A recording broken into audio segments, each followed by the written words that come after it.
Yeah. And Jove said, "My child, what are you talking about? How can I forget Ulysses, than whom there is no more capable man on earth, nor more liberal in his offerings to the immortal gods that live in heaven?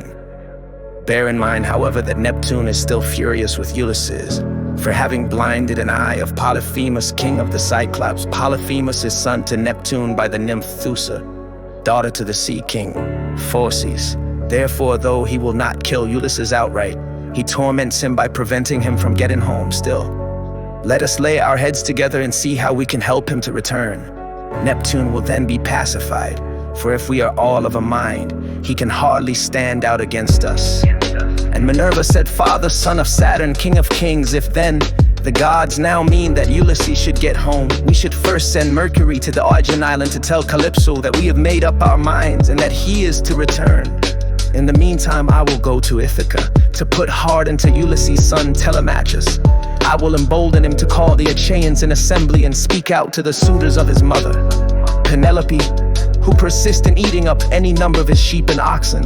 I will also conduct him to Sparta and to Pylos to see if he can hear anything about the return of his dear father, for this will make people speak well of him." So saying, she bound on her glittering golden sandals, imperishable, with which she can fly like the wind over land or sea. She grasped the redoubtable bronze-shod spear, so stout and sturdy and strong, wherewith she quells the ranks of heroes who have displeased her.